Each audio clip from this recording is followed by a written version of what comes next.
If people are dieting now more than ever before, then why are nearly 1 in 3 American adults overweight?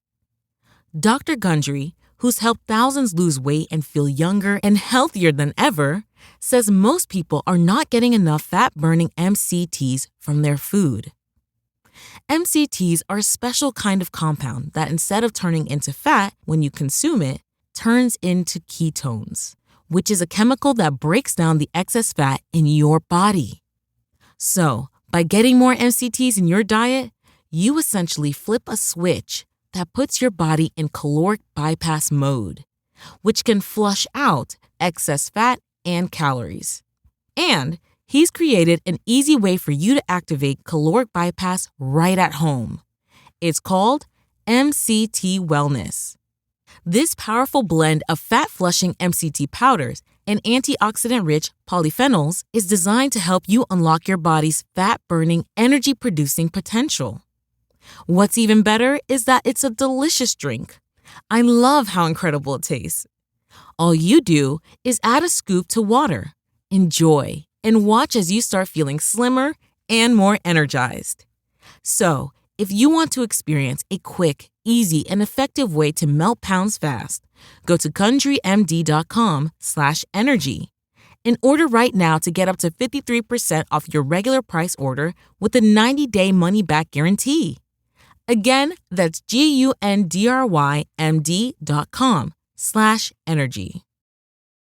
America. We are endowed by our Creator with certain unalienable rights, life, liberty, and the pursuit of happiness. By honoring your sacred vocation of education, you impact your family, your friends, and your community. At Grand Canyon University, our online bachelor's, master's, and doctoral education degree programs allow you to balance online coursework with observational and hands-on experience in the field. Find your purpose at GCU. Private, Christian, affordable. Visit gcu.edu.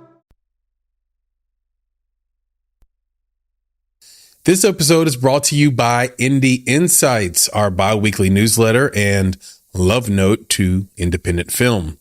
Inside, you'll find tools, tips, and tricks vetted by industry professionals, independent films that will inspire your creativity, filmmaking events where you can rub elbows with filmmakers just like you, and so much more. The best part of it all? It's absolutely free.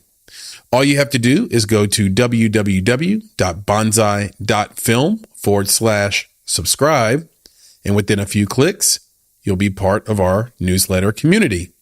Again, that's www.bonsai.film/subscribe to get Indie Insights, a free bi-weekly newsletter from Chris and Nick at Bonsai Creative.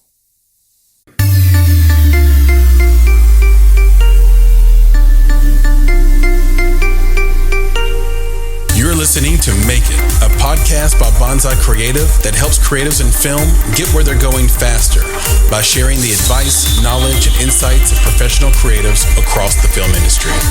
I'm your host, Chris Barkley, and with me today is my good friend and Make It podcast co-host, Nicholas Bugs.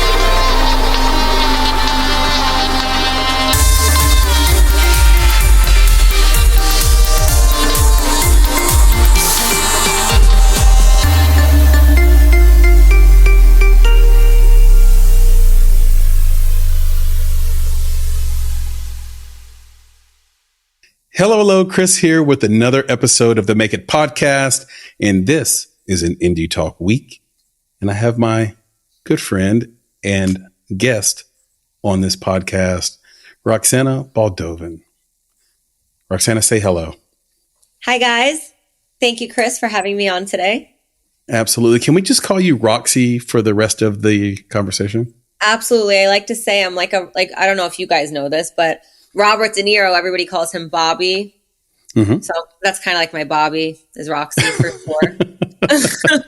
You do call yourself the spiritual Spielberg. Yes. As well. Is that more aspirational, or is that more where you are with your music videos and documentaries you've shot? Like where did that come from?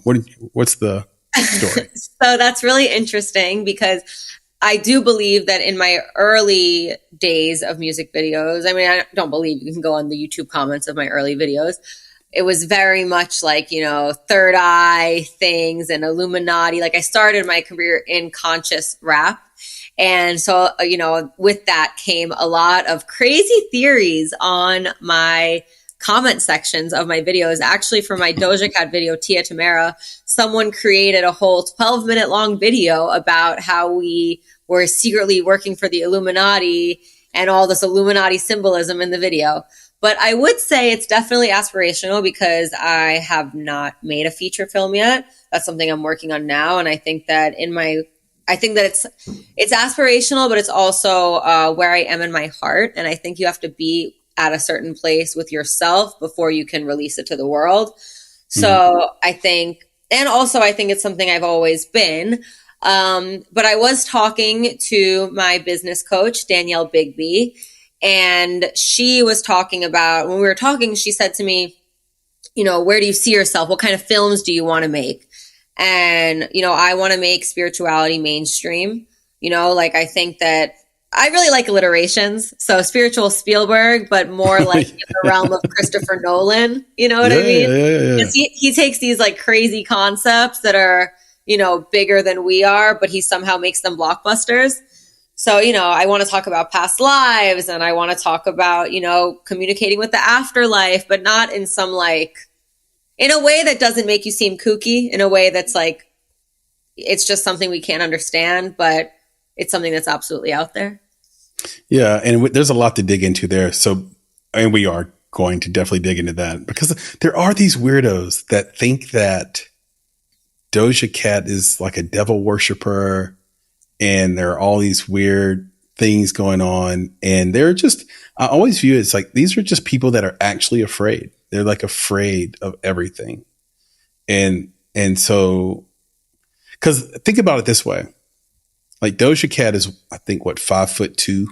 Yeah. She's a shorty. She's so tiny. Yeah. So what if she were a devil worshiper? Let's just say it. Like, what if she worshiped the devil? Then what? Right. Then what? Okay. I don't know. Nothing. Like, is all of a sudden she have the nuclear codes? Exactly. Is all of a sudden she going to grow into like Beelzebub and like come and eat your head? No, Doja Cat's a tiny little thing. Like I'm not. Yeah. No, I'm 6'3", 240. So I'm not afraid of Doja Cat, but maybe somebody is. Okay, I'm 5'2", like Doja Cat. So I'm not a devil worshiper. I wouldn't call myself. But I do admire the artistry she's been putting out. So and I think that it's interesting. Like Lil Nas X made this video, "Call Me by Your Name." Yeah, and that's like one of my favorite recent videos. I think it's incredibly done. But people on the internet were going crazy about that video. They were like, "It's not art. That's so satanic. What is he teaching the kids?" And it's like, these concepts have been talked about. Like Doja Cat made a video, "Paint the Town Red." Yeah. And it was based on her own artwork that she was creating. And when I looked at that artwork, it looked like what, Bruegel was doing in the 1500s, 1600s. Like the concept of the devil in art has been around, for very, very long since the beginning of time, since Egypt. Exactly. So it's nothing new to create art around the devil. I think she's just kind of trolling her fans, But I will say that I was definitely at the forefront of her career trajectory, awesome. When things started changing for her. So it's really amazing to see her growth and where she's gone with it. Yeah, no question about it. And before we get away from it too far, let me rewind and do my job here and make sure the audience knows who the heck you are. Who is this woman who's at the forefront of Doja Cat's career? So if you don't mind just telling us, what we might know you for and what you're working on now. All right. I am a music video and commercial director. You might know me for some of my music videos, such as the Tia Tamara Doja Cat, Little Uzi Vert P's and Q's, Nicky Jam Uchiwala if you're in the Latin market. Most recently, I was on Project Greenlight on HBO's show. Issa Rae picked me out of 6,000 women. She chose 10 women to pitch $1 million movie to her, Gina Prince Bythewood, and Kamal Nanjiani for the first time. And so that was a really cool career accomplishment for me. But yeah, my work has gotten over 1 billion views. I'm in the 1 billion view club on YouTube. Heck so yeah. that's pretty cool.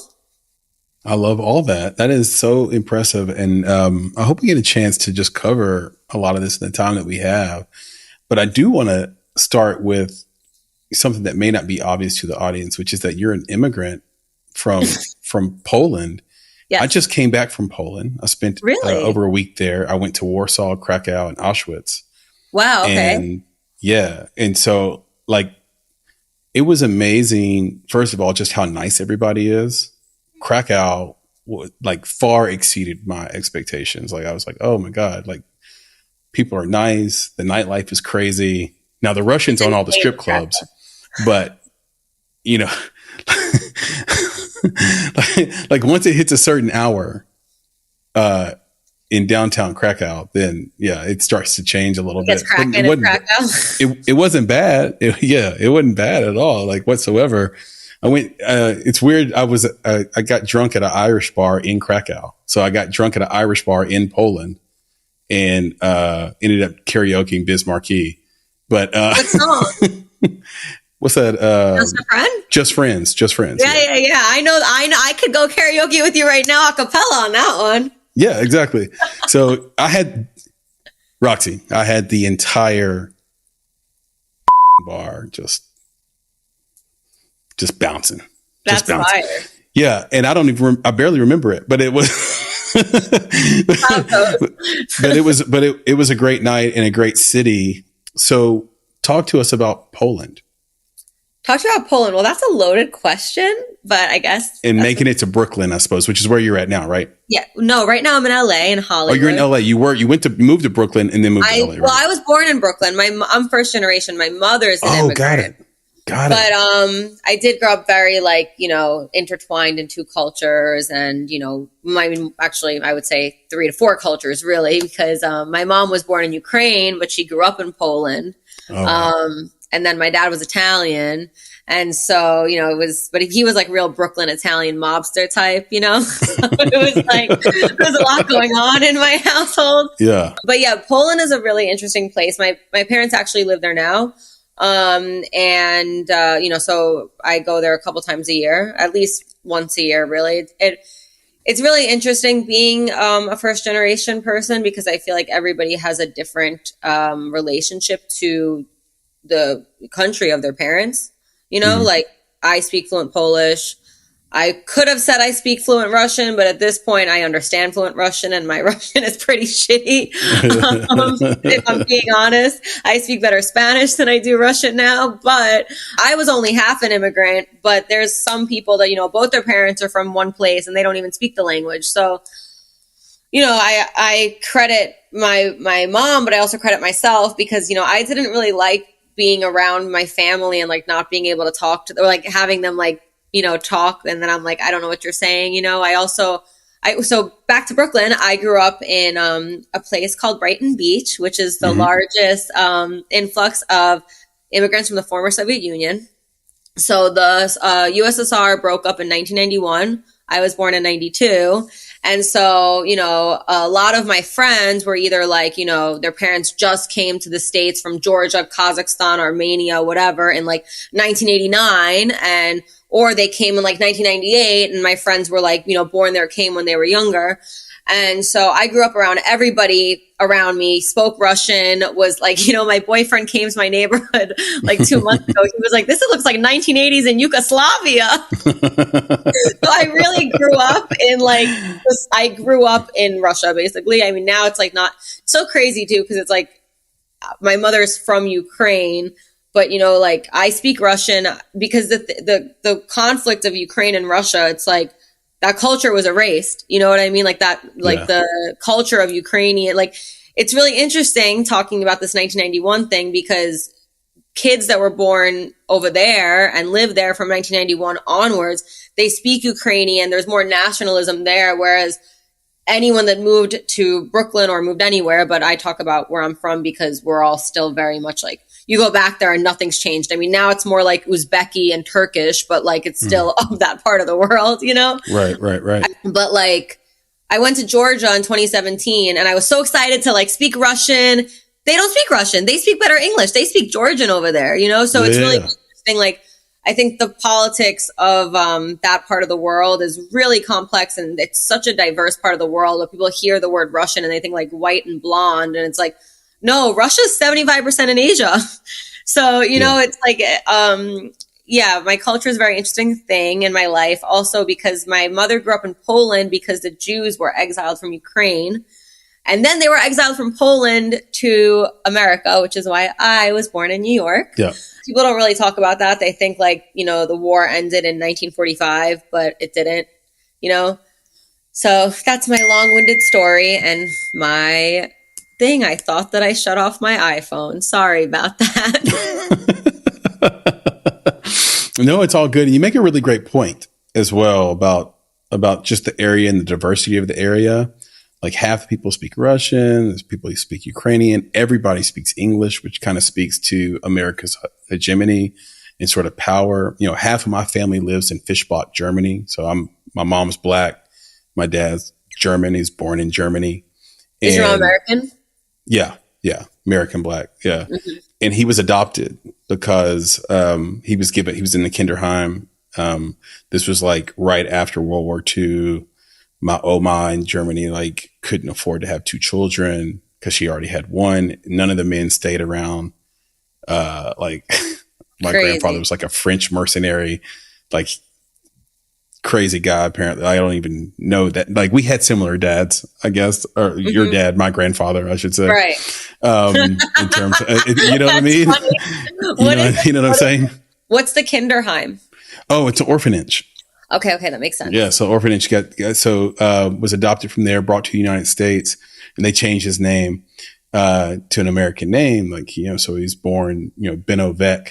So it's kind of a similar situation. I mean, there's Ashkenazi Jewish there, or just like basically anybody that came from that area and had to flee after the war or during the war. So just understanding, like going over there to visit family and being in those areas, you realize like just about everybody speaks English. Mm-hmm. And if you come over here, like we just don't speak everybody's language. We just don't. Like people would find out that you spoke 4 languages pretty well and just consider you like a savant. I know people do look at me like that. And then I'm like, this is so basic. I want to speak like 9 languages. I want to be a polyglot. Like, and the more you like delve deep into that, the more you're like, cause I recently realized, you know, like, oh, you speak a couple Slavic languages. You could understand any Slavic language. And so like, I've been watching tennis lately and like Novak is from Serbia. Right. But like right. the signs that the fans say in Serbian, like I'll test myself sometimes too. Like I'll like read his Instagram captions and then I'll like go to see translation and I'm like, wow, I understood a lot of this, you know? And so I just feel like, you know, once you speak 2 languages, you can speak 10 languages. Cause like with Spanish too, it's like, I understand Portuguese, I understand Italian. I mean, I wouldn't say I speak those languages, but like, you know, you can get by and like speak back to them in Spanish. And it's the same thing with Polish and Russian. Like I had a whole conversation with this dude. He was speaking Ukrainian and I'm speaking like a mixture of Polish and Russian. And it's like, there's only like a few words that were like, what'd you say? You know? Yeah. So you're on your way to 9. I'm on my way to 9. Languages fascinate me though. I love linguistics. I was going to study linguistics in college, but it's like, shout out to anyone who has done that. Cause I don't know what you do with a linguistics degree. Shout out Noam Chomsky. You turn into Noam Chomsky. That's Does he speak a lot of languages? Well, he's a linguist. Oh, I didn't even know. I mean, I know he's like a philosopher, but I guess, okay, there you go. You learn a lot about people. That makes sense. I'm pretty sure, you know, but an author and all those things. Yeah, that's true. So, you know, it's great. And well, also I should just say, and you can confirm this with me or for me and for the audience. Mm-hmm. Children of immigrant parents tend to be very studious. Like there's a demand put on your schoolwork. Absolutely. No, 1,000%. I mean, you get an A-. It's like, what happened to the minus? Yeah. 100%. I honestly, like, I didn't even think not going to college was an option. You know what I mean? Like college was like, you have to go to college. And then like by my senior year, like I already started directing videos and stuff. And I mean, I stayed in college because we have 1 year left, whatever. But I was like, I could have dropped out right then and there. And I think now, and it's funny because now I think my mom like sees it more, but it's like the most successful people I know never went to college. You know, it's like, yeah, it's a weird kind of paradox, right? Like but it's weird because like in the research coming up to this conversation, like you're a person who has like incredible self-belief and you don't let fear like get in your way at all. And I think that's something, even though those can be cliches at this point in the zeitgeist, and in the world, it's like, it's still something that really gets in people's way every single day. And I think a lot of times people that don't need college will just go because that's what they're supposed to do. And it's safer, and people would rather. I have guy friends that like maybe won't say it out loud, but I know for sure will pick safety over freedom every single time. 100%. 1,000%. And I think immigrants don't think that way. I met a girl at the Fayetteville Film Festival. Shout out to Cassie Self and the Fayetteville Film Festival. And her name is Diana Campos. And she is a NYU graduate, right? So not like Harvard, but certainly not, Krappenberg State. Like it's not like Krappenberg State. Yeah. It's not like a crap college, right? It's like a very good college. Her father and mother were chicken catchers. Do you know what a chicken catcher is? I can imagine it's someone that puts chickens in cockfights. No, that's a good guess though. Okay. These are people who are hired by private companies, taken as illegal immigrants. Oh my God, not people. Okay. Yeah, from one area into another area, and their job, they're basically on the bottom of a hierarchy in the poultry industry. So let's say Walmart is at the top of that hierarchy, right? Right. At the very, very bottom of that poultry hierarchy is a chicken catcher. And their job is basically literally to wrangle wild chickens. And like, and they're all undocumented. They're all illegals. And that was her dad. So how the hell in one generation did she make it to NYU? Like when she was pitching for me, and I was like almost about to cry in the pitch not because the pitch was necessarily like the greatest pitch in the world, but it was this idea that like, how the hell are you standing here in front of me? How did you do this? Like, how did you, like your dad caught chickens, like, and is illegal, had no access to rights, healthcare, and you made it to NYU and graduated? Exactly. That's on some immigrant child shit right there. 100%. That's like, you know what I mean? Yeah, no, it's like you feel like you owe it to your parents for like bringing you to this country. And like, granted, like with my family, it's like they were forced to come to this country, but right. Either way, I mean, I grew up with my mom always being like, America's the best country in the world. And like, she like, obviously she knows there's some politics and everything, but like to her, it's like the freedom she was experiencing here, or like the world she was experiencing here coming from a communist regime. It's like, her first year in America, she gained 50 pounds, and like, she would hate that I said that, but it's like, it's insane because she had never like seen that amount of bread before, like, like ham and cheese and like all these things, and like, it's insane to think about that, it's crazy because, my mom came here in 1969. So like, it was like the summer of love, like Jimi Hendrix and all the pot in the world coming from communism to that. It's like such a crazy shift, like what a life flip. Kudos to your mom. Shout out to your mom. That'll be a film for sure. Yeah, and we need to get into films. I just wanted to touch on that with you because I mean, how many people like you do I get to actually chat to about this kind of stuff? And just to put a pin in it, it's like, I don't want to be dramatic, but there is a sadness that I get when I think about how many people here take America for granted. Like take the opportunities that the country affords you for granted simply because they don't understand what it's like other places. Exactly. I mean, honestly, I was one of those, and I'm still sometimes like, meh, But at the same time, I recognize a lot that like, I really, cause when you're an immigrant child, you're like, as I said before, you're straddled between two cultures, right? Or like mixed. I consider myself a mixed culture kid. I don't even think I'm a biculture kid, but the point is that it's like, when you have these other cultures, it's like you don't really feel fully American. Like I'd go to college and like they'd make fun of me because I had 2 pillows on my bed because, Americans have like 16 pillows on their bed. And it's like, what do you have 16 pillows for? You only need 2. And like little things like that, like they would like make fun of me because like to them, I wasn't fully American, right?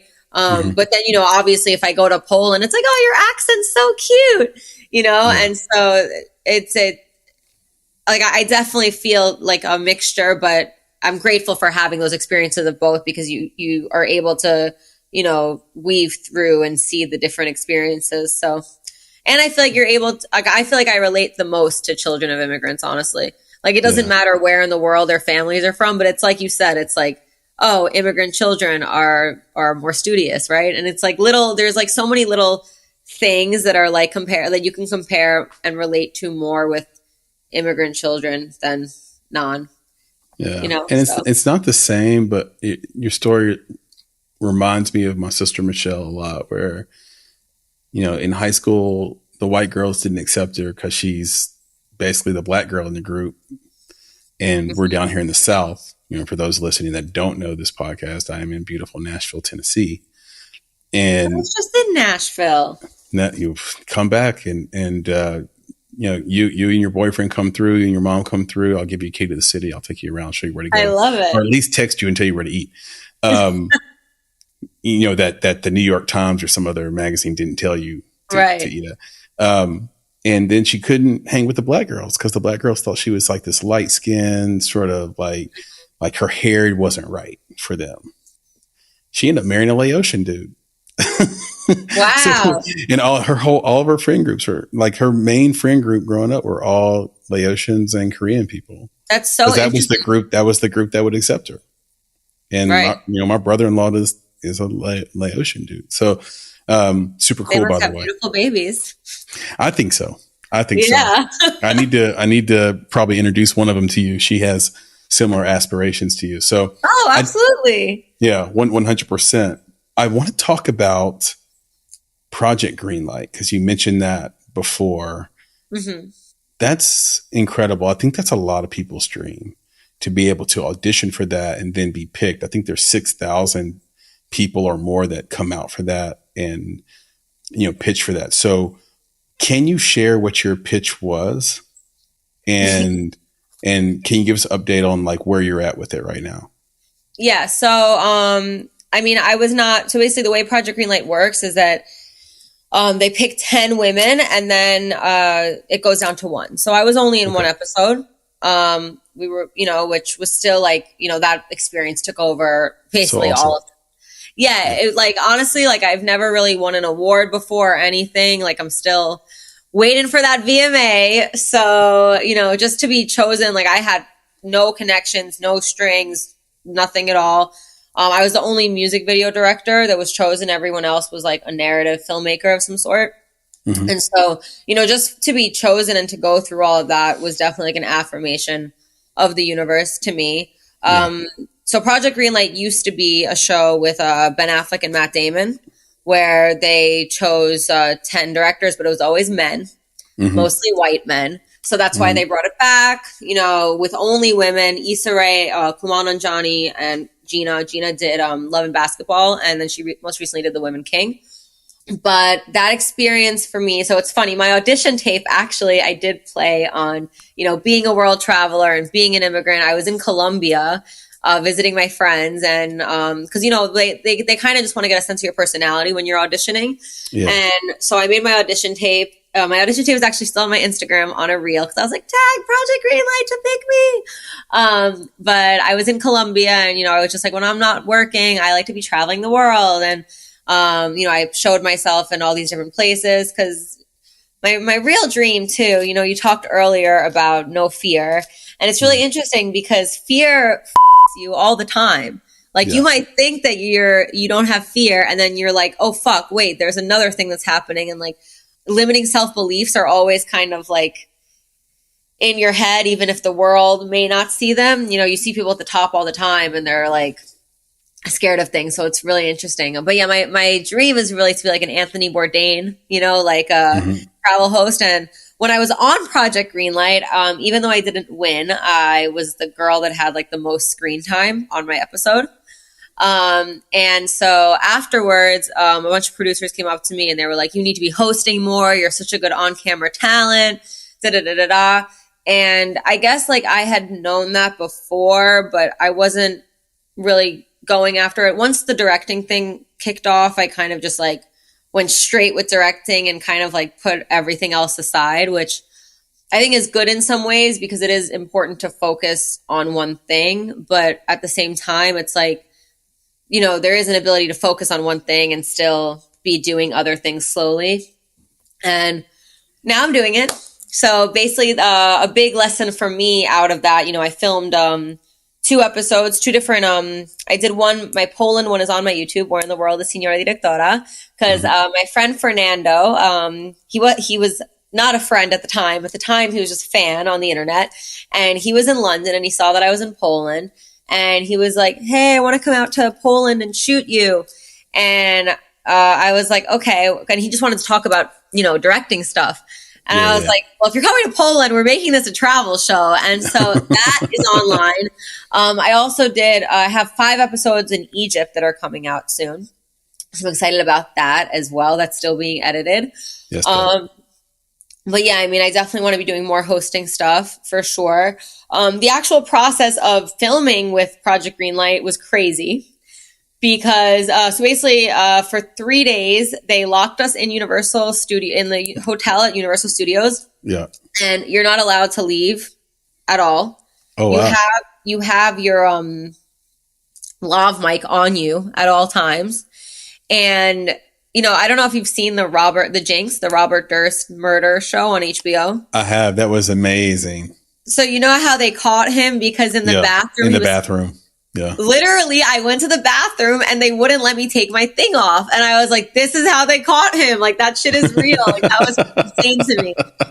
So. Well, people always say that, Roxy, that like, oh, they caught him because they always say they caught him because he had his lav mic on and was confessing in the bathroom while he was taking a piss or whatever. And I looked at that and thought, you know, that is a simple way to put it. But the real trick they pulled, the real David Blaine they pulled on him was that they left that lav mic on all the time. And so it allowed him to forget that it even existed. It's the way that like you go out to the world and you just stop caring that there are cameras on every telephone pole. Absolutely. And you just literally forget that you're being filmed doing everything. Right? Mm-hmm. Or like when somebody commits a crime on IG and they just forget that the internet is forever.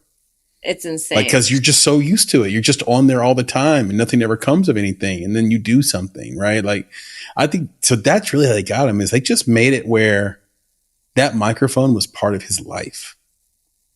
Right. And so he walked to the bathroom. Why wouldn't he? When I saw that, I was like, wow, those producers must have been like when they found that clip, they were like, you know, I just want an Emmy. Literally, like, it's so crazy to think about.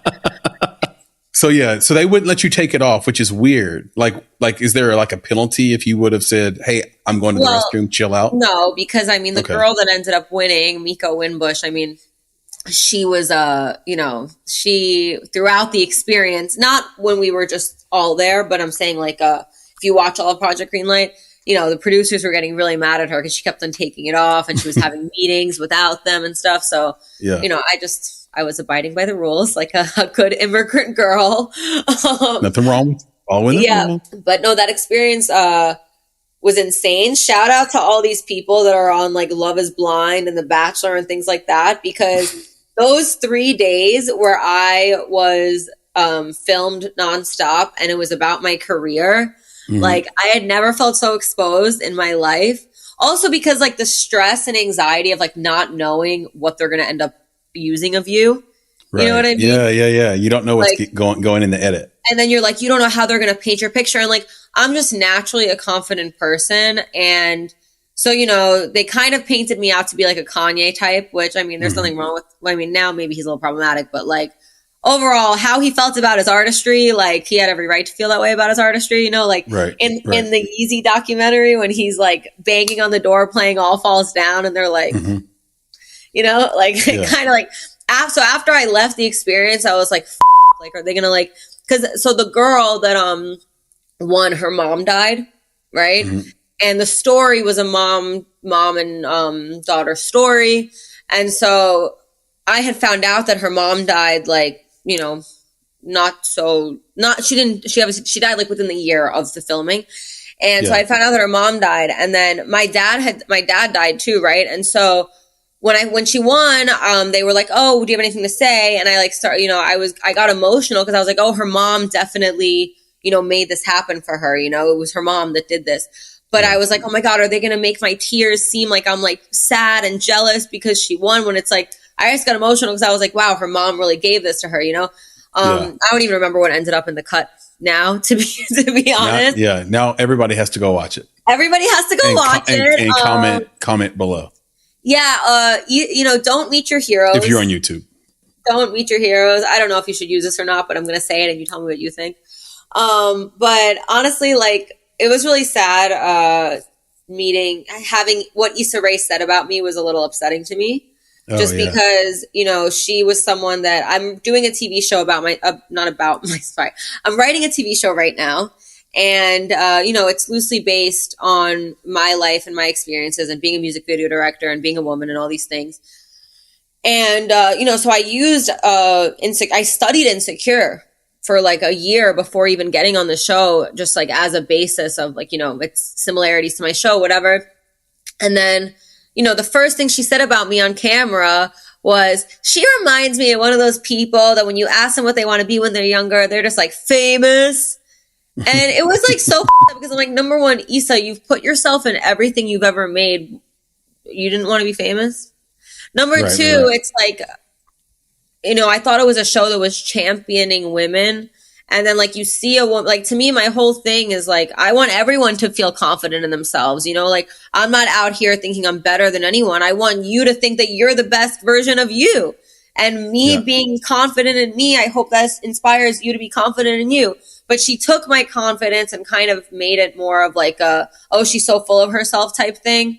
But it's like you said earlier, having self-belief, like if you don't believe in yourself, how can anyone else believe in you, So I feel like having self-belief is super important. And it was a little upsetting to me, like how they twisted my self-belief and made it more of like a, Yeah. Like an arrogance thing. Cause I think you can take the most negative angle or POV on who, you are and say those things, but you could also flip it and say, no, Roxy just has an abundance mindset. Thank you. Exactly. Yeah. Like I can win, you can win, she can win.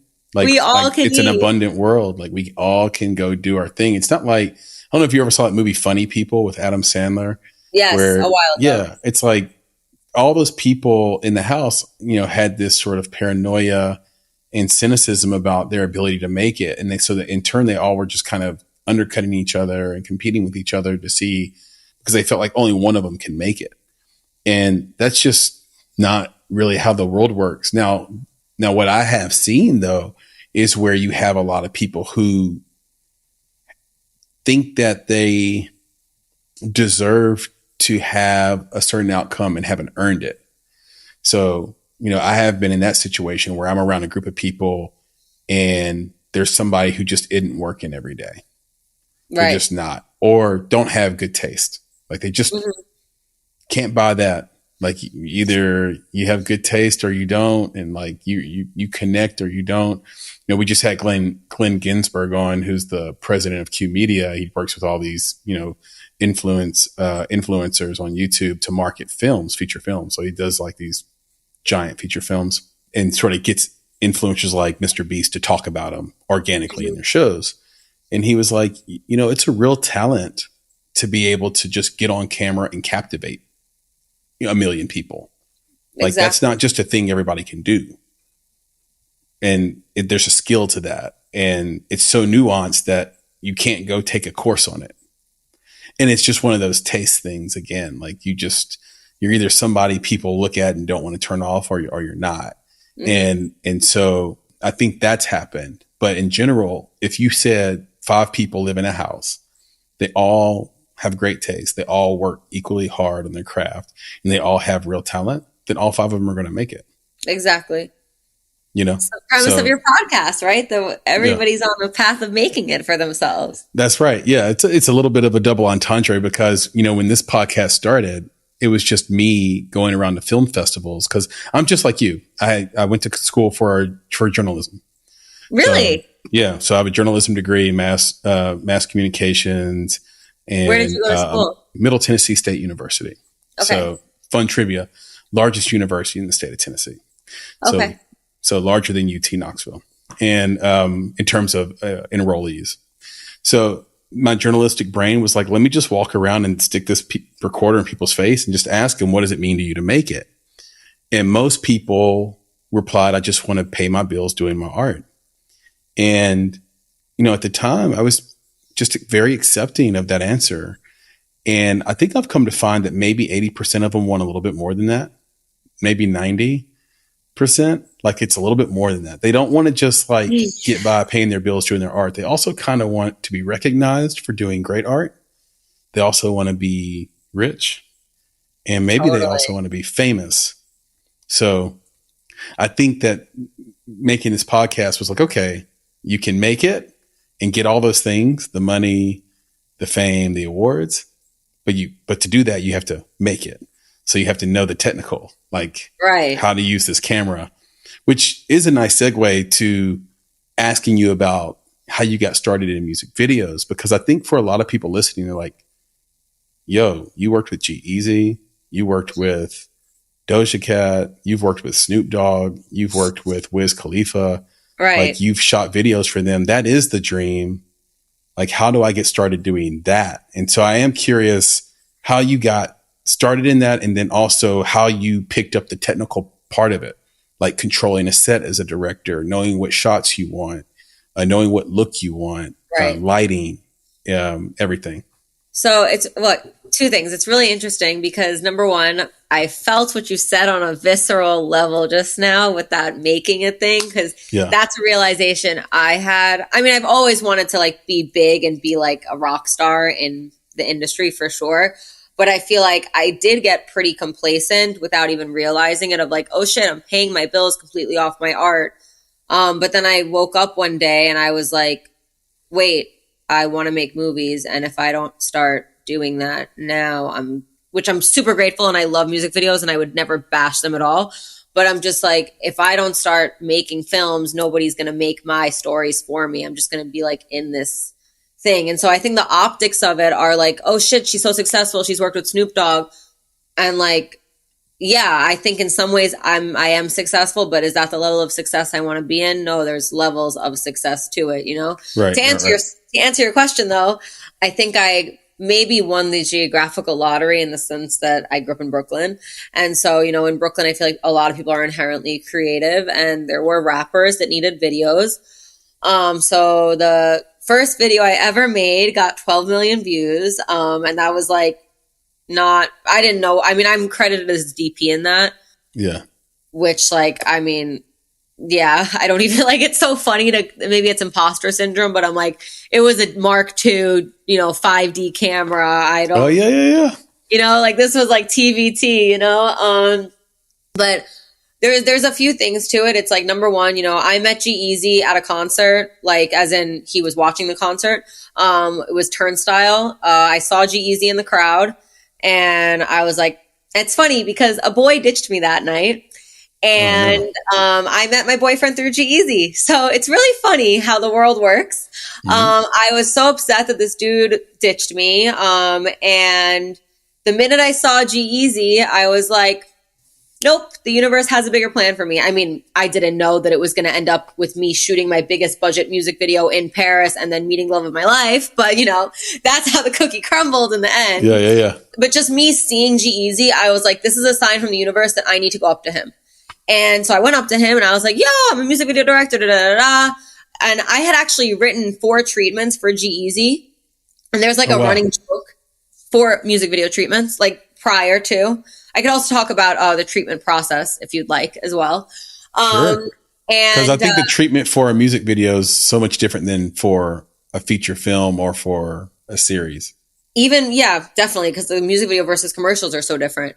Yeah. So there's a running joke in the music video world where, writing a treatment for G-Eazy, because like back in the day, they used to get like 50 directors to write a music video treatment for G. Wow. Like it would be ridiculous. And so, when I met G, I was like, oh, I wrote all these videos for you. He was like, what songs? And one of the songs that I said never even came out. And so he got super excited. He was like, yo, take my number right now. Take my number right now. And I actually contacted G 4 times. He lives in New York now. So, once I was in New York, I was like, yo, okay, this is my last night. What's up? But I texted him 4 times before he answered me. Yeah.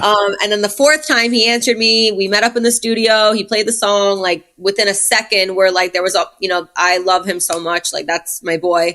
We just like, we like vibed about all these things. And then, a month later we're in Paris together. And I'm super grateful for that opportunity because I don't think a label would have ever hired me to do a black and white video in Paris. First of all, they'd never hit me up for black and white because a label likes to pigeonhole you.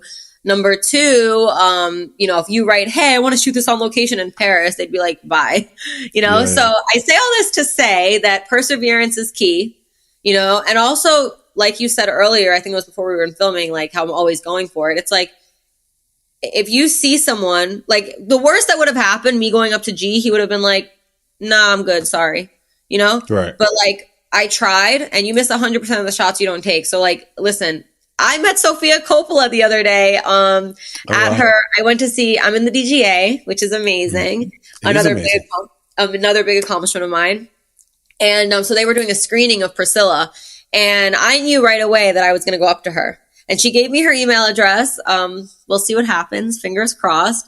But she even got like a little, like taken aback because I don't think she was expecting it. It's like all these other people are like, can I take a photo with you? And I'm like, I don't give a about the photo. I just want your contact, So yeah, I just feel like if you see someone in the wild and you have something to say to them, make it more than just like, I'm a fan of you. Make it like, how can I work with you? I'd love to keep in touch with you. Like, and they, I met some dude from One Direction, Louis Tomlinson. He's like the least famous One Directioner, right? Yeah. I don't really care about his music, but at the time I was still like, hey, what's up? And this gave me the guy that drives his bus and was like, talk to my manager. And it's like, so sometimes you're not going to always win in those conversations, but least you could do is try. Yeah, and I think the Sofia Coppola thing is very interesting. I love that you are bringing that up about sort of how to approach someone who can help you out. So instead of being nervous or making them uncomfortable or asking for a selfie, the approach has to be a little different because for them, that's happened to them 1,000 times that day. And for you, it's the best moment of your life. And it reminds me of this saying in business, which is that if you want advice, ask for money. And if you want money, ask for advice. And so this idea of going up to Sofia Coppola and saying, how can I work with you? How can I stay in touch with you? I would just love to learn from you, get advice from you, will probably turn into money for you. I can't remember this guy's name. He did the card counter.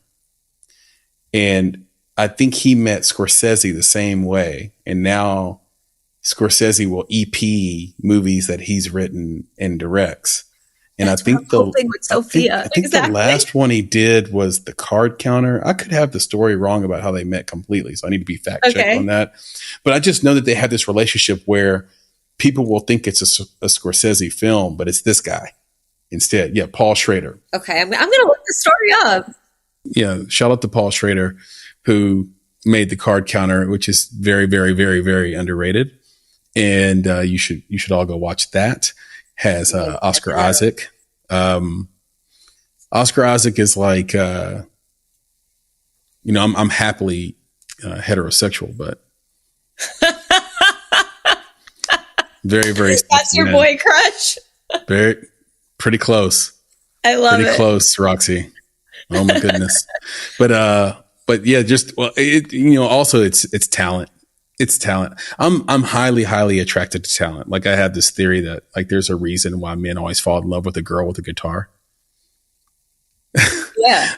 Like, I feel it. like guys can't resist that because, and the guitar's metaphor, it's a metaphor for having a talent, Totally. for being on a journey that isn't about money or, oh, I'm Miss Independent or I don't need you. Men want to feel needed. Trust me. We want to feel needed. But this idea that they need to get on the moving train that is you, that's attractive. It's like, Exactly. I can hop on this train or not, but that train is leaving the station. Like she's got something, right? And then there's a lot of females that have nothing. And you're like, this train ain't moving. This train ain't moving. I don't know if I want to hop on this train or not. Yeah. You know? A lot of men like that too. You know what I mean? Oh, you're right. I shouldn't There's a pick lot of sides people here. like that. No, it's fine. It took me a long time to realize that, to be honest. So that's a part of the spiritual Spielberg stuff for me, is like also, learning about yourself and like your relationship dynamics and like your traumas and why you're attracted to the people you're attracted to, or why you fall into the cycles you fall into. And it's hard sometimes to like be a successful, talented person because you also want a successful, talented person around you. And I'm not saying as a woman, actually, no, I think that for men, it's less important. I've heard, I don't know. But for a woman, There's some guys that just want their girlfriend at home. Totally. Exactly. Barefoot and pregnant all the time. It's, absolutely. And, actually, I have an organizer, like as a creative with ADHD, you're not always very organized. And so, my cleaning, I have my cleaning lady, but he's really a 50-year-old gay man who, he'll come here. And one time he told me, he was like, you need a Mr. Mom.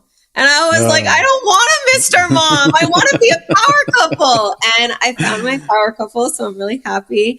But for a long time, I did believe that. I was like, fuck, am I just destined for that? But don't listen to the naysayers, ladies and gentlemen. Whatever you want is attainable.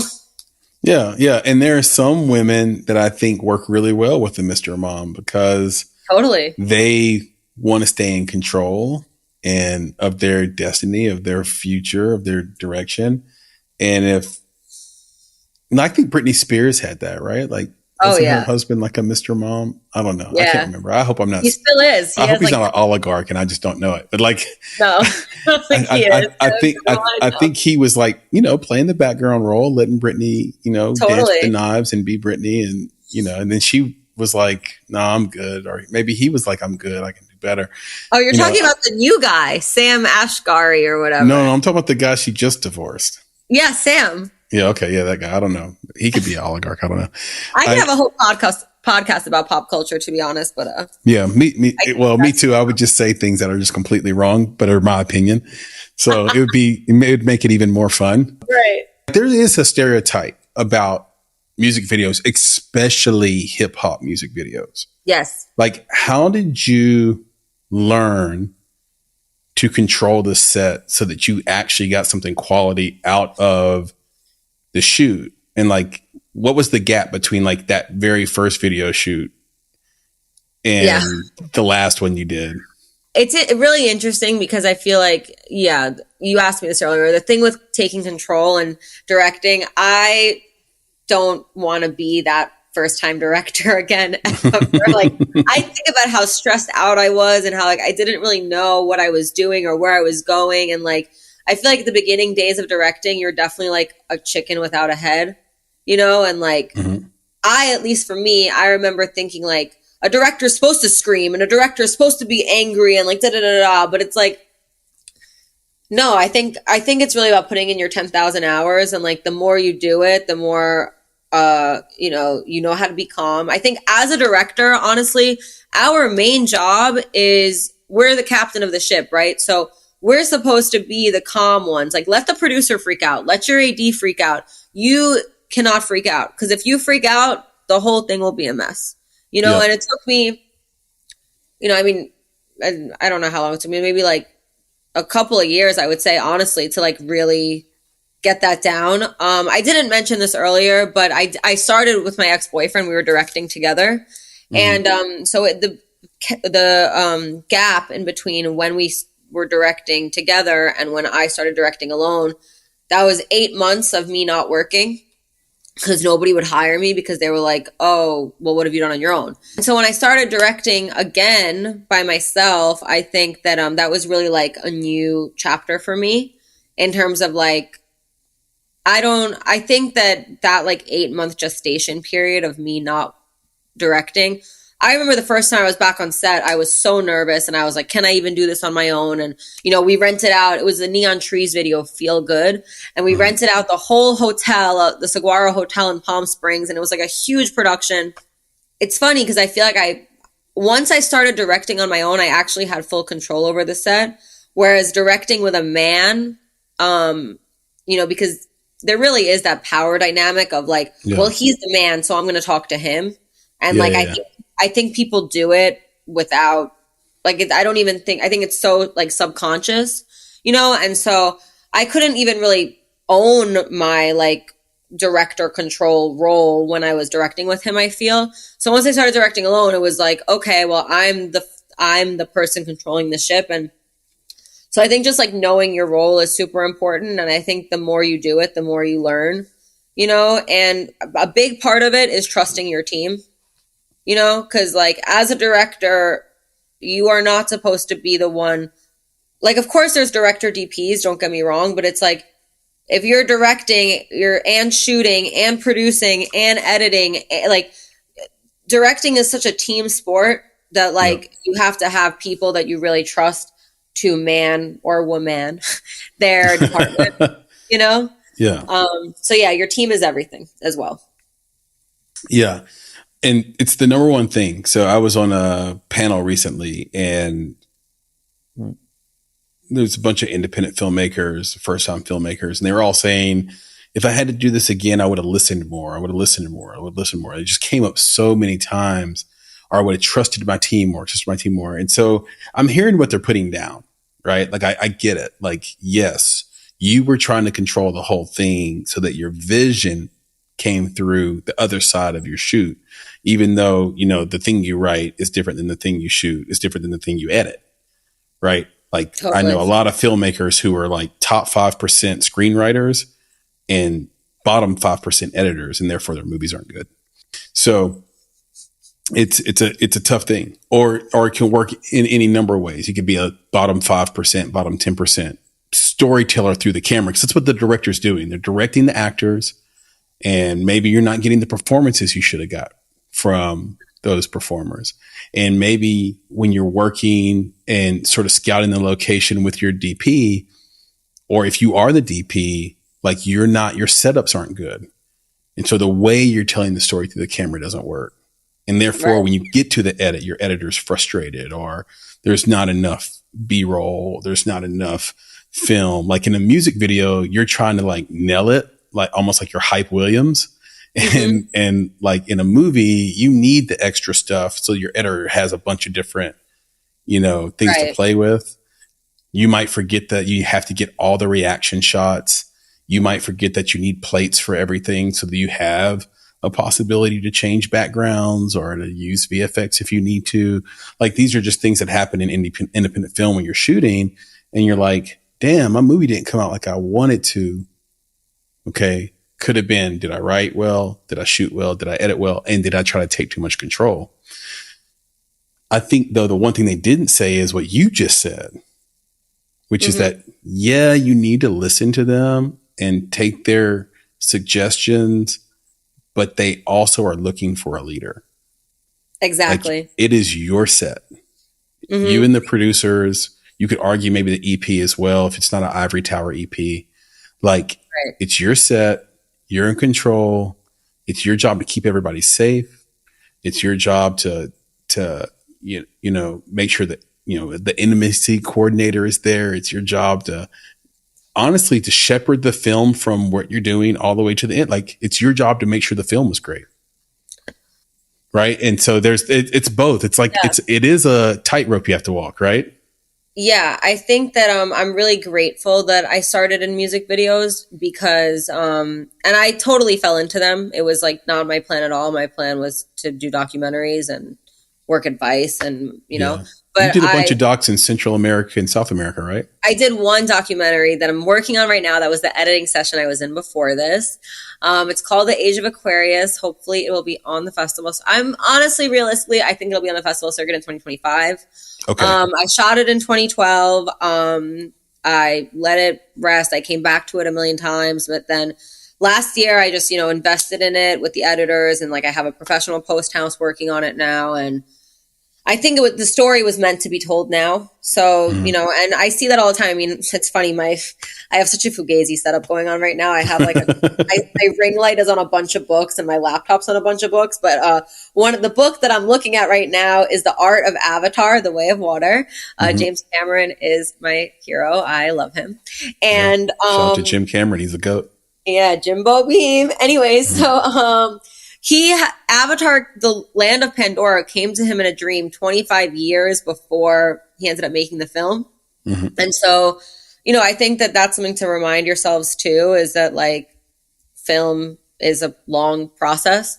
And so it's funny because this is something I shot 11 years ago and it wasn't meant to be made then. Like the story actually came 11 years later. Like the original story that I set out to document couldn't have been told without 11 years going by, Yeah. I love the title, by the way, too. And it cashes in your promise to give us alliteration. Oh, you know what I mean? Yes, that too. I thought you were going to say Spiritual Spielberg. Well, also Spiritual Spielberg, but also Age of Aquarius has the alliteration that you love, that you promised us in the beginning. And I think, I love that. And for people who don't know what that reference is, it references the time period between the birth of Jesus and I think 2150. So between the birth of Jesus and 2150 is the Age of Aquarius, which is the water pitcher thing. And like, if you think about like astrology and you see that character that like holds the water, that's the Age of Aquarius, I think. Well, that's really interesting because that's not the Age of Pisces. Wait, we're in the Age of Pisces, right? And then the Age of Aquarius is after that. So it's the future. Sorry. Yeah. No. It's okay. I'm going to look into what you're talking about because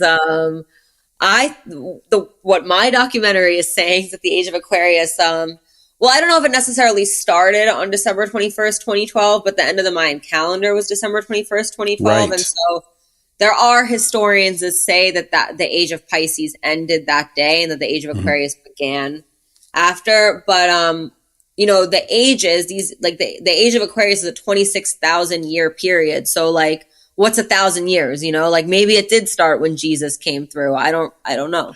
Yeah, it's all, you're right though. It is astrology and the Mayan calendar is different, but it's all astrology based. It's all star based. So basically, if you look at the story of Moses didn't want people to worship a false idol. And there are, images of him even in movies like slamming down the false idol of the bull. And the reason it's a bull or a ram is because that is what comes before the Age of Pisces. And he was trying to tell his people, you are in a new age now. You're in a new age. And that's why everything is represented by a fish, because that's the astrological symbol for the age of Pisces is the fish. And that's why we have the Jesus fish. You're bringing another element. Yeah. So Moses was trying to say, hey, stop worshiping the last age. We're in the new age. And then in the Bible where it says, follow the man with the water upstairs to the new home, it's something like that. I can't remember the exact words. He's talking about the man with the pitcher that leads you into the new age of Aquarius. And that's why in the Bible, Jesus, not Joseph, but from the First Testament, but Jesus says, I'll be with you until the end of the age. Because then there'll be time for a new God. Wait, so when is the end of the age for Jesus? He's I thinking thought it was 2150, but I might need producer Elise to double check it for me or something. I But mean, I think it's 2150. No, I mean, you honestly gave me like a new section of my documentary to check into. So thank you. This is why we do this, Roxy. Yeah, This is why we exactly. have these conversations. It's so No, much I love fun. it. It's where we're at. So let me ask you this, because we have this rule called no mercenaries. And Okay. obviously you have to hire new people, especially like on set, like when you have PAs or like people who are going to do like different jobs on set. You might have different teams, national team, LA team, for example, or some different things like that. Depending on how many locations you have, it's just cheaper than like packing everybody up and flying them to the next location. But you do need to have your core team in place. So this transition from music videos to narrative filmmaking, how are you going about building your team and who do you have in place so far? Well, that's really interesting. So, in general, like I definitely have my core team, but I feel like my core team kind of shifts around sometimes because, sometimes people aren't available. So then you go to another person and like, depending on the project, whatever. But one of my core DPs, Taylor Randall, I mean, he just did, he's like Tyler Perry's core DP recently too. He did a bunch of like Tyler Perry's recent movies. And so, he'll definitely be shooting, a feature for me. And I'm doing my short film. Ideally, I'm going to be shooting by the end of the year. I'm in pre-pro. Actually, I'm meeting tomorrow for it, so I'm super excited. My rep for music videos, Missy Galanita, she owns Hound Content. She's going to be helping me EP it. So I think that a lot of us, I mean, some of us don't. It shocks me, but there are many music video commercial people that are like, I hate that world and I love my short form content. I'm not one of those people. But like, I love music videos so much that do I like worry? Am I going to love shooting narrative as much? Honestly, a little bit, but like, I think we can do all of it. Like Francis Lawrence and Spike Jonze are like my like biggest, love Spike career. Jonze. Yeah. So Spike Jonze started in music videos. I mean, skateboarding videos and music videos, but and then, his concepts are amazing. And so, because they're really heady, like that's kind of the spiritual Spielberg thing too. It's like really heady concepts like that. Anyways, so yeah, a lot of my team will be coming with me, but I think, even within music videos and commercials, like, I'm supposed to be shooting this commercial that's more fashion driven, and I'm going to bring on a DP that works in beauty because the way she lights and the way she does things, it's like, it's really specific to that, so I think that, I think your core team, like it's kind of like, I don't know, it's almost like a Ferris wheel because like except that nobody comes off the Ferris wheel. It's just like depending on what the stop is, maybe they're going to come with you or maybe they're just going to stick around and you keep them in the Rolodex and then you'll like turn back around to them eventually. Right. But yeah, we'll see because I'm really starting this now in terms of like, I'm just going for it more than ever now in terms of like, I don't want to sleep anymore. A part of that is saying no, so as I was talking about earlier, so even between music videos and commercials, it's so different. Like for a commercial, you're triple bid most of the time. So, they put you up against two other directors.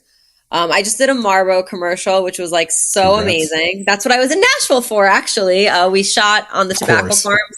Yeah. We shot in Hopkinsville, Kentucky. Oh, wow. Okay, cool. You're familiar with Hopkinsville? Absolutely.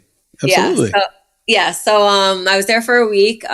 It's like, I'm so excited for this to come out, except the sad thing about working with tobacco is that it's like, because it's so regulated, it only lives on their website. So you can't really be like promoting it so much. But anyways, I bring that up because so I was triple bid initially against two other directors that are like I love them. Like, I don't know them personally, but like I love their work. And so when they called me and they were like, actually, the other people, it's just you. I was like, it really like made me like feel like that was one of those moments where I was like, oh shit. Like, cause I have days where I'm like, oh, I'm not where I want to be. Da, da, da, da, da. And so it was like, when they told me like, no, forget them. It's you. I was like, it kind of like, again, was one of those affirmations of the universe that like, you're doing well, like stop worrying basically.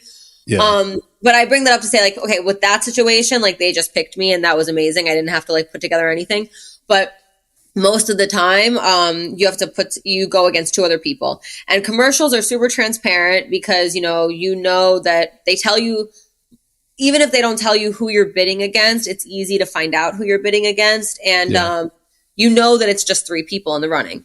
So they don't really waste too many people's time. Not to mention commercials have more money. So with commercials, like usually the production company that hires you is going to give you someone to help you write the treatment and someone to help you source images for the treatment, Right. Whereas in music videos, you could write a music video against 15 other people. They won't tell you who it is. They won't tell you that you didn't get the job. No one's paying you for your time and no one's giving you a team to help you write it. So if you want to hire people to help you, you're going to have to pay them, And so it's the Wild Wild West. I don't know if you're familiar with the fact that they call music videos Wild Wild West, but it's the Wild Wild West, which is like, yeah, it's great because our creativity gets to run amok. But there's the downside of the Wild Wild West, which is like, okay, well, just as much as there's no rules in your creativity, there's no rules in the way they're playing the game either. So I bring this up to say like about the saying no. It's like my mom likes to say that I've like written 5 feature films at this point with the amount of time that I've spent writing music video treatments that never get made, and it's like, yeah. And so, it's really shitty. It's like, I almost prefer watching a music video that gets made with a treatment that was better than mine. Cause then I understand why I'm not chosen, Right. Yeah. But it's like, there's so many factors too. Like I've written so many treatments that don't get made because they never put out the song or they decide to not do a video for it. So like, sometimes it's not even about you. It's that they don't even end up making anything at all. But then other times it's like, I watch videos and I'm like, they literally just shot them in a warehouse with 4 quasars. And I like wrote this like amazing treatment in the wilderness, like, like with all this VFX. I don't know, I'm making a scenario up, but like that has happened many times where I watch the video and I'm like, are you kidding me? And I hate that. It's just like, why didn't they choose you? And so I think that also to be in music videos specifically, I mean, in anything, but in music videos, it's like you have to be so thick skinned where it's like the amount of rejection you have to face all the time is so crazy. And so this year I've had the power of no, because I think for a long time I've been like, I was very like, hopeful and just like, yeah. You never know what any opportunity is going to bring. Yes. And then you get to a point where you're like, wait a minute, I'm spending all this time on other people's dreams or like other people's focus points. And then I'm losing sight of my own dreams. Like I have like 5 feature films that I want to make. And then I have 2 TV shows and then I have this documentary. Like I have so many things that I'm cooking up in my head. Yeah. And I've had the same to-do list for like 3 years because and that's why this year I'm like, thank you. I'm glad that I'm not alone, to be honest. And so this year I'm finally like, I'm not letting 2023 go by without, number one, like, thank God I have this documentary. Like, I feel like I'm really finally at a place where like, I put some money into it. I'm going to try to get a grant for the rest of it, but like, that's on a train. I'm going to make my short film happen. Like, I'm not going into 2024 without doing that, and so it's just all part of the process, basically. But you're right. When you have a bunch of things that are sitting there waiting to be done, it starts to eat away at you and it keeps you up at night, quite frankly. And it actually leads you to just all sorts of weird, bad habits because you're trying to distract yourself from the fact that you have those things that you're supposed to be doing, but they're so big and so hard that you sometimes don't know where to start. And I think just the power of no, like you said, is so important because I think maybe that's step 1. Step 1 is saying no to the shit that is keeping you from doing the things you really want to do. Yep. You nailed it on the head. It's so true. A little bit of focus in and a little bit of I'm going to wake up every day. It's like tomorrow you wake up and I am Roxy the filmmaker. Exactly. I am Chris, the producer, like this is how I wake up in the morning and I will work with that intentionality throughout the day to make this happen. So, yeah. And I think we have to give ourselves deadlines too, because it's like, I feel like, your to-do list ends up becoming the same for 3 years because you're just like, I'll get to it eventually. And then like you get a music video treatment and then you get a commercial treatment and then, the possibility of getting the treatment, it's such a gamble and a risk of like, well, I might get this job and I might make $10,000. Or if I don't get the job, I just wasted 5 days of my life and I made no money. And that was 5 days that I could have spent potentially making more money if my film flew off. And then like I became, the next Oscar winner that I am in my head, So it's like, but I'm at a point now where I'm like, I'm being really intentional with the jobs I say yes to. And you kind of like understand now when they're kind of toying you, know? Yeah. But I do think in the beginning, it is really important to just say yes to everything because you're young, you're starting out, you never know what's going to hit. I mean, some of my most cult following big videos were like not big budgets at all, but it's like, you never know what song is going to take off or what. And I think also like in the beginning, I don't know if you have the same issue, but it's like, it was a lot easier to make things on no money before. Now I'm like, I don't know. I shut down Washington Square Park and we made a whole video with like 100 extras on like $4,000. And I'm like, how the hell did I do that? Like that was like $150,000 concept right there, like. Yeah. It's like the Little Dicky concept to me. I compare it to that because when no one knew who Little Dicky was, he could like knock on people's door and like use their house for the music video. Like he has stories of like, I just knocked on everybody's door until they said yes and I could use their mansion. But now that he has Dave and he's like a much bigger star and he's known, nobody will do it for free because everybody knows he can pay. And what happens is your taste gets better, your expectations get higher as you do better work. Your desire to do better work that's different goes up, but then also people start to know who you are just basically by the way you roll. Like the way you roll up to a location, they're like, no, they got to pay me because I don't want to be a sucker here. Why am I giving, why am I giving this successful artist this location for free when they can totally afford it? Like, so there is a lot of that I think that sort of happens, in between. But yeah, it's a great point that you're making. It's like that rawness. Dave. Yeah. Your ability to be, Casey Neistat, you know what I mean? Just to roll up with your camera and like shoot what you want to shoot. Yeah, you always want to keep that. But even he is like, now he's Casey and like people know like he's coming. Like it gets strange. It gets difficult. But I will say this, forgive me for asking you this. But you just turned 30, right? You're 30. I'm 31 now, but yes. 30, 31. Yeah. That's what I thought. I'm on the other side of 30 now. The only reason I ask you this is because you have so much wisdom. Oh, thank you. And you have so much time to get where you're going. So I know you're going to win. And this has just been an incredible conversation. And I just have really enjoyed your energy and enjoyed your input and your willingness to share and be honest and raw. And again, have that wisdom as somebody who is just like 31 years old. So like the whole thing is in front of you. Is there anything you want to say to this audience? Is there any advice you want to give them? Is there anything you want to share with them about yourself? Anything they should hear before we I guess on the note that you're saying, I struggle with this a lot, and I go because I'm working with 22-year-olds all day long, right? Or like these people that are young, and so I struggle with the like thinking that I'm old and like all my time's up, but then I have to tell myself like some days I feel really young, I've been on the feeling young train recently, but I'll have my days, and I think that it's never too late, and we are always as young as our mindset, like my mom started becoming a professional, she's always played with photography and Photoshop and all the things, but she was a working woman, and she became like more professional with her art at 50 years old. At 70, she just had an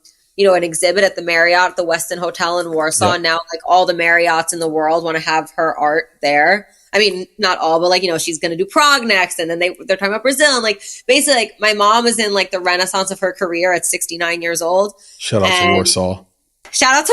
Yeah. And, they actually have a really poppin' art community there. Absolutely. Follow my mom on Instagram. Me, follow her, Larynia, Larynia. But yeah, I just say that to say that, my mom is a super big inspiration to me in that way of like, we are all only as young as our mindset. So, just keep on going after what you want. Life is too short. And yeah, that's it really. I think that's a beautiful, beautiful place for us to stop. And no, we can't forget about you. Tell us where we can find you on the internet, find you on social media, and maybe see some of your work.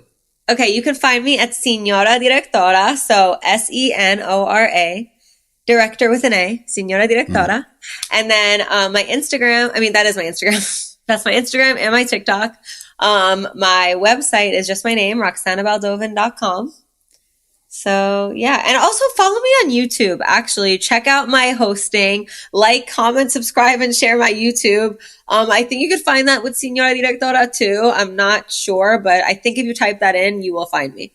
So. I think you're correct because I subscribed to you earlier this afternoon. Thank you. Are you you're Bonsai Creative, right? Bonsai Creative, but on YouTube we're the Make It Podcast. Oh, I haven't checked my YouTube today. I should go do that. Yeah, so on that, and then the account I use to like sort of troll around YouTube is called Handsome Chrissy, which is an old college name of mine. I love it. Which is hilarious but true. And I've kept it all these years. Yeah, I love it. Well, we all were stupid. We had like these names that had to end in like a vowel sound or a Y. Okay. And so like, the guy I do this with, Nick, who I wish could have made it today but couldn't. We called him Nikki. In college. So Nikki B Roxy, or Nikki, because the last name is Bugs. So yeah, Chrissy and Nikki, the chocolate studs. And no, I'm just kidding. You're not kidding. That's the next podcast. That's the late night podcast. Yeah. And so all of our friends, like we had a friend named Shannon, but we called him Deucey. Like everything had to sort of, cause he was number 2. And so we had to end everything in a Y or an E or whatever. I love it. Whenever it fit. And so, I just accepted Chrissy, with a lot of pride because everybody loved calling me that. So it was all good. So if you see somebody that's subscribed to you named Handsome Chrissy, it's me. I'll know it's you. Perfect. Yep, there you go. I just shared that. I don't think I've ever said that on this podcast before. So now everybody knows. I'm okay with that. I love it. Thanks, okay with Handsome Chrissy. Anytime, Roxy. This has been a blast. I hope we get to do this again. And I just want to follow your progress. Watch you make your way in this world. Cannot wait to watch this documentary. If you make features, I'll be there. If you make a short film, take it to AFM, sell it, make a feature out of that. Like I just think sky's the limit for you. And hey, I'm going to do the same. So if I have projects that I want somebody's honest feedback on, you're on the list of people I'm going to send that stuff to. Have you made a feature film? I've made 3 feature films. I need to watch them. We have one called, they're all in worldwide distribution.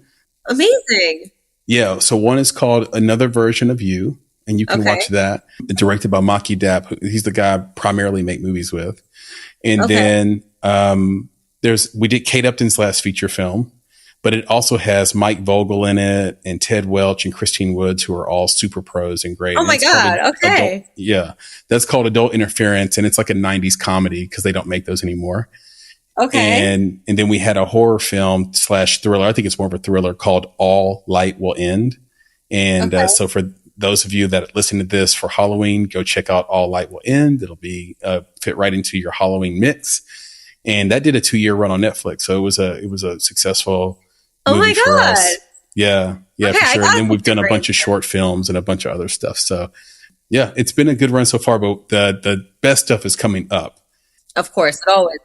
And so I'm totally with you and your mom. Like you never have to grow out of, George Clooney didn't become a star till he's like 46 or 48. Are you serious? So yeah. He was just like a soap guy, like a sitcom guy. Oh, that's true. Like he was acting, but he wasn't a superstar yet. Yeah, it's kind of same with Morgan Freeman. Like they both called on super late. Samuel L. Jackson, I think, called on Harrison Ford too. Yeah, you're right.